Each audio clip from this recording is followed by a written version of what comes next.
Reka dukomeze tukwifurize guhirwa n'Uwiteka aho uherereye hirya no hino kandi aguhe umugisha.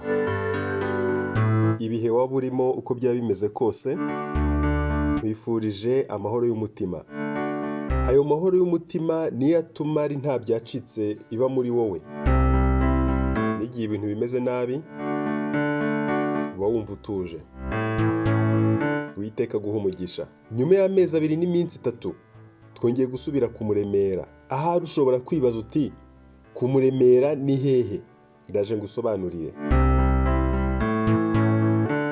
Mbere yo kubabwira ikitujyanyeyo, reka tubanze twibukiranye bimwe mu byaranze umunsi duherukirayo. Hari itariki 25 z'ukwa mbere, mwaka wa 2026, ni muri santere ya Muremera. Itorero ry'Abadivantisiti z'umunsi wa kabiri rya Muremera turisanga mu ntara y'ivugabutumwa ya Kanyinya muri Firidi yo hagati mu Rwanda. Ni intara y'ivugabutumwa iyobowe na Pasiteri Isaac Twizere Yesu. Uyu bike mu byo tumaze kumumenyaho nuko ari umupasitori wita ku ivugabutumwa, dore ko ari nacyo yahamagariwe. Iri vugabutumwa rinyuze mu makorari, abaririmbyi umwanzi arwanya cyane, ariko nanone bakeneye gufatwa ibiganza cyangwa se bagafatwa amaboko n'abayobozi, kandi nabo ubwo bagafatana urunana. Aya makorari Pasitoro Isaac ayitaho cyane. Tugarutse ku itorero rya Muremera, reka tubamenyeshe ko iri torero muri iyi minsi amakorari yo muri ryo ari gutera intambwe agenda ajya mbere ku buryo bugaragara. Bagura imbago. Iriya tariki ya 25 turabibutsa ko korari Ijuru Rito ryari ryamuritse umuzingo wa mbere w'indirimbo z'amashusho. Kandi nk'uko mubireba, korari Inyenyeri z'Ijuru mumenyereye, mukunda mwese, bari bahari. Ndetse na New Times Family Choir y'Igitwe nayo yari ihari. Byari bishyushye. Kandi Uwiteka yahagarikiye umurimo we, nakomeze ahabwe icyubahiro. Ahari muri kwibaza ikibazo mutese ubu noneho ko mwasubiyeyo byagenze bite? Ni iki cyabaye ku Muremera? Nyuma ya korari Ijuru Rito, ubu noneho hakurikiyeho korari Yesu Araje. Bateye intambwe aho bagiye kutugezaho alubumu audio volume ya mbere yitwa Twahamagariwe gukora umurimo. Ni tariki 28 ukwezi kwa gatatu, umwaka wa 2026, ku rusengero ku Muremera. Abanyamakuru bakora uko bashoboye kugira ngo aya makuru abashe kubageraho bari bahari. Abatekinisiye nabo barimo bakora akazi kabo. Hanyuma abashyitsi bakuru batumiriwe kwizihiza iki gitaramo baratarama karahava, batambutsa ubutumwa bwabo mu ndirimbo zuje ibyiringiro by'agakiza ko turi hafi gutaha. Abo nta bandi mvuga, ni Golden Home Choir ibarizwa Igitwe muri Ezapage, ni hariya muri kaminuza. Benshi bibwira ko iyi korari ibarizwa mu mujyi wa Kigali, ariko siko biri. Ni korari ibarizwa Igitwe. Nushaka kumenya ibyayo neza, uzaze Igitwe cyangwa usura urubuga rwabo kuri YouTube channel, wandikemo Golden Home Choir Ezapage, urahita umenya abaribo.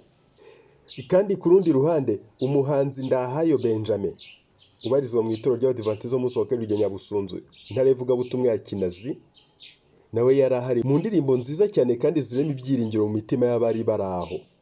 Ntabatindiye, reka mbagezeho uko byifashe muri gahunda ya launch.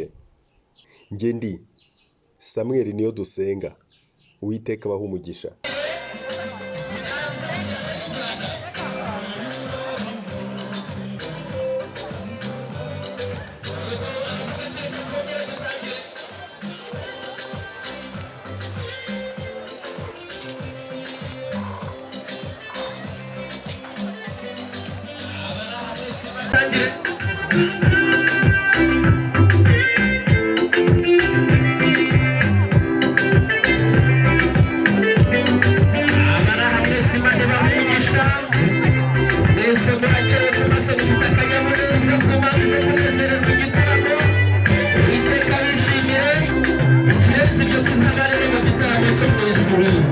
Hallelujah.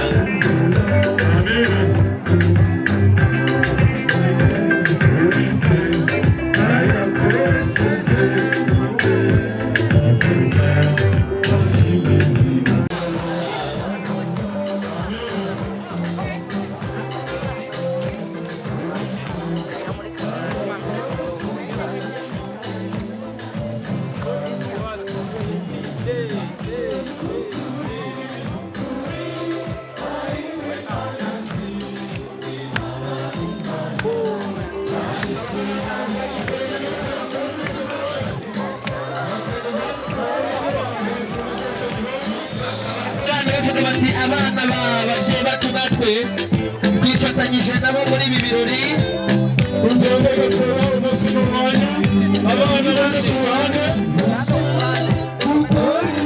bose bakamusana n'abari abantu bicaranye hariya maze baryohereye aya marembo ntabwo bashobora kwinjira keretse bahawe nyine ikaze twese turaza kuhuza ibiganza dushimire Imana ndetse n'abasiteri yakoresheje kugira ngo atwinjize ati tubigeze cyane ari gukata munize ibiganza mwe mubishyushya bati Yesu araje umusikiza mbere Yesu araje mutambuke amarembo y'ukuru we n'umwinjire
kandi ibihe byose Imana ni nziza niyo kamere yayo.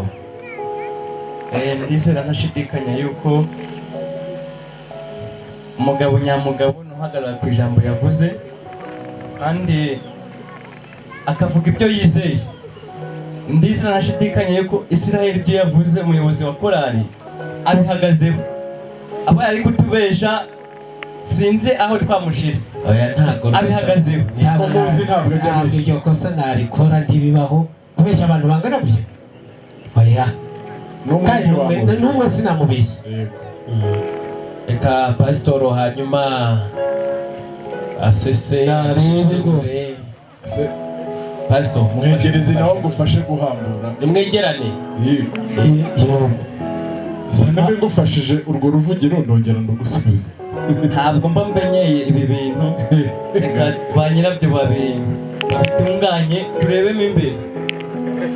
Ese ashimwe. Nshobora kubyiyegereza njyenyine ugasanga harimo akanyoni karagurutse bakambaza aho kagiye. Abantu bari bose bafite amatsiko baramwenya bamwenyura. Abaririmbyi bajyaga bavuga ati tugiye kureba icyo Imana igiye gukorera aha hantu. Iyo Imana yaguhaye umugisha ureba n'ibipfunyitse ukamenya ikirimo. Pasiteri ati nabibonye kandi nimumuburanye ubwo yabibonye. Ese ashimwe. Ese ahimbazwe. Uno harimo ndi kubonamo akantu kazaza kagurukana za ndirimbo bavuze zikarenga inkuta ni byose. Rero sinjye mu magambo volume ya mbere igihangano cyitwa twahamagariwe umurimo korali Yesu araje yashize ahagaragara.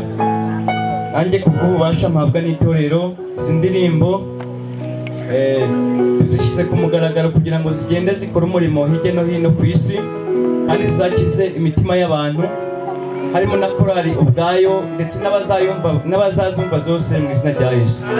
Imana ibahe umugisha. Mukuru n'ushinzwe umurage w'itorero bigire hino. Nyamuneka batambuke vuba kuko igihe cyo ntigihagaze. Yakira ishimwe. Agiye kuvuga wese atambuke. Umukuru w'itorero mukuru. Yego. N'ushinzwe umurage. N'ushinzwe umurage. Bahageze, umwanya ni uwawe. Munyarutse mwigire munyegere. Aha harimo ubutumwa nawe na korali dushimwe yuko ntacyo mutadukoreye mu bikenerwa byose kugira ngo ibi bintu bigerweho. Iri ni ishimwe rya korali kandi ukaba n'umurage korali ihaye itorero. Amena. Imana ibahe umugisha. Niba hari abandi wabakomeza, uwumushima wese araza inyuma y'umuyobozi wa korali. Ubu mwanya wo gushima n'umuyobozi. Pasiteri nawe yakwigira hino.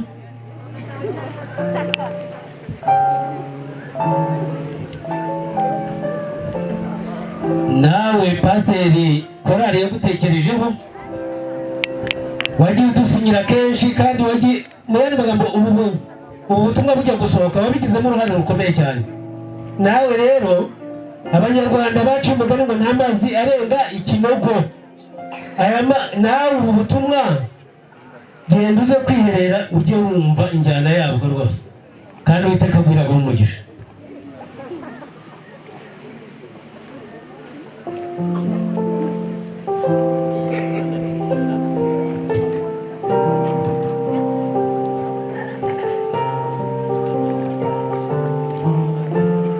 Korali yatekereje ku muryango wa Roni Nyirinkindi.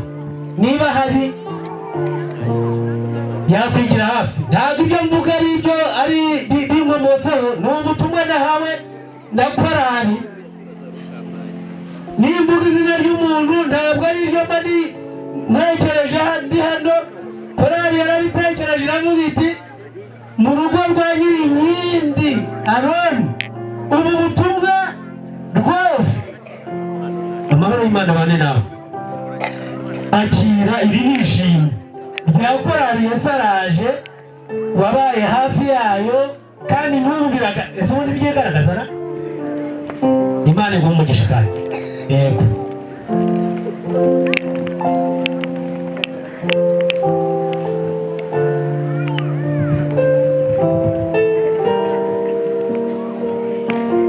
Umuryango wa Mpayimana William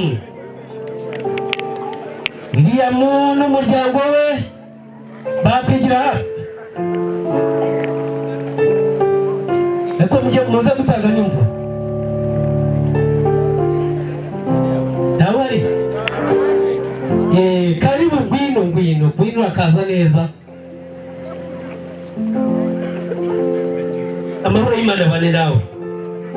Ubutumwa rwose ubanza ubwumve kandi dufite icyizere ko utazabura kubusakaza ngo ugere kure cyane n'umuryango wawe wose.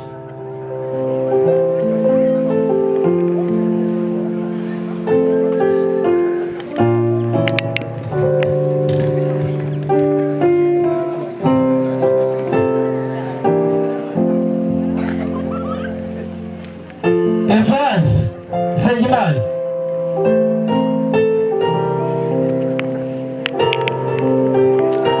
Abantu bari hafi babanguke. Mujya munyarutsa. Nyarutse kuko dukeneye gutarama. Cyangwa bavuge rimwe.